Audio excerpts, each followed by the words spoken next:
Rocksteady shook the landscape of superhero games back in the late 2000s with Batman Arkham Asylum. Hailed as a genre's savior, players are now greatly disappointed after Suicide Squad kill the Justice League. If only Rocksteady handled a few things differently, this could have been its magnum opus. Embracing the live service model with Suicide Squad was Rocksteady's greatest folly. If we're being honest, it's not entirely the devs' fault when Warner Brothers, the parent company, has decided to get on the always online gear. Having said that, what the developers could have done was to keep their legacy in mind and try to respect it as much as possible. Well, did they do that? We've said it before, and we'll say it again.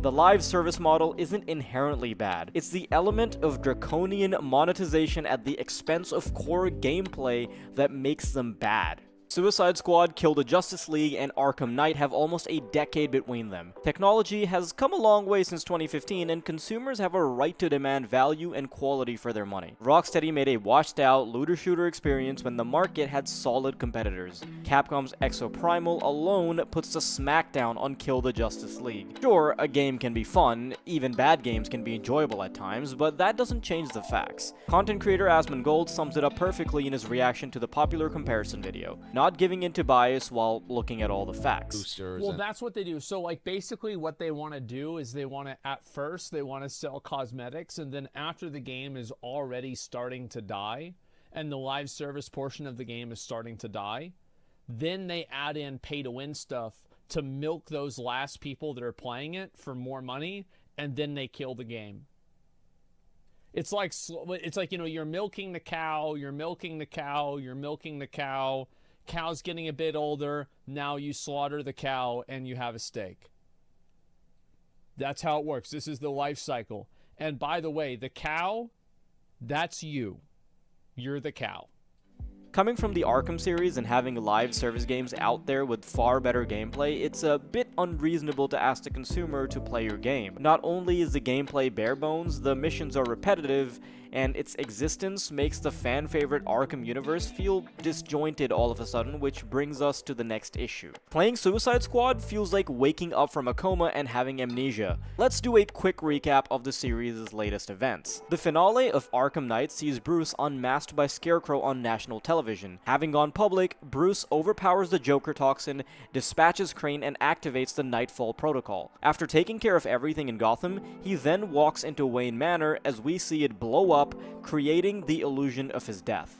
Suicide Squad takes place 5 years after that, and it does an abysmal job of conveying that missing story. It was already established that the DC heroes existed in the Arkhamverse due to the references in earlier games, but a few recordings in a museum aren't enough for something as huge as the formation of the Justice League and the return of Batman. His being alive was already confirmed in a comic, but that's where the problem starts. Suicide Squad lacked the build-up it should have received to get away with portraying the monumental fall of the Justice League. Years of isolation are bound to have effects on a person, even on one as resilient as Bruce.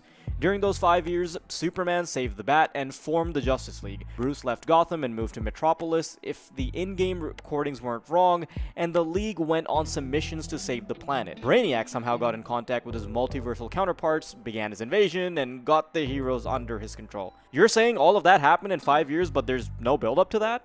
Seeing the League fall from grace lacks impact, especially when it's because of bullets. Having seen nothing of the team, all of a sudden we're tasked to kill them? To us, it makes zero sense from a writing perspective. The narrative gap between Arkham Knight and Suicide Squad is just too vast to justify such a monumental task. Moving on to the next part, Justice League's treatment. We believe in respecting heroes, both in comics and in real life, because they're symbols that uphold values. And it's hardly the first time they've faced such gruesome trials, but the League holds a special place in the hearts of many. However, the disrespect was immense. Boomerang attempts to urinate on the Flash, Green Lantern rolls over in a rather humiliated manner before being shot in the head, having his finger ripped off and being shown in his underpants. Superman gets treated to a hail of bullets, Batman gets pumped full of lead. See how repetitive that is? Yeah, it was really hard to switch up the vocabulary there. You can argue all you want about it being a title where the core systems involve shooting, but that raises the age-old question. What were they thinking? We saw how the Flash toyed around with the convicts before ripping out Luthor's heart. Yet for some reason, he had to run circles and create a tornado for the Suicide Squad because they're just that strong, right? Then we have Superman, the Man of Steel. I know, kryptonite is his weakness, and the squad was decked out in gear made from a golden version. Having said that, the guy can practically bench the planet, and he's been modified by Brainiac. What's stopping him from annihilating the Suicide Squad? He even has lines about it during the fight. It's inconsistent writing and makes zero sense no matter how you slice it. Stan Lee once said that it doesn't matter who we think will win in a fight among comic book characters because it's the writer who decides that. After what happened in Suicide Squad, I think we'll agree. Having said that, here's what we think should have happened instead. Gotham Knights handled Batman a lot better than Suicide Squad. With that out of the way, here's what we think Rocksteady could have done. First, it needs to be understood that the unmasking and subsequent death of Arkham Batman was a huge deal. Furthermore, the Justice League's formation is a monumental event that deserves its own game. Rocksteady should have released a AAA game centered around Superman saving Bruce and introducing him to the other heroes as they form a team in the face of imminent danger. It's kind of similar to the plot of the animated series from the late 90s and early 2000s. Afterwards, a couple of DLC packs here and there could set the stage for Brainiac's arrival and the League's fall, thus building up to the events of Suicide Squad. Beyond that, Rocksteady could have handled the deaths of these icons a lot better than it did. At the end of the day though, we think that this game could have been the definitive Rocksteady experience. It's magnum opus. It's not gonna happen anymore, and at least not in the way it could have. And maybe you're watching this and you don't agree. Maybe you think that the deaths being handled the way they were, maybe the disrespect was important to the narrative. Something along those lines. And obviously, with a game like this, there are going to be very subjective opinions around the story. So let us know in the comments, do you think we've given it a fair judgment? Or do you think that Rocksteady did a decent job?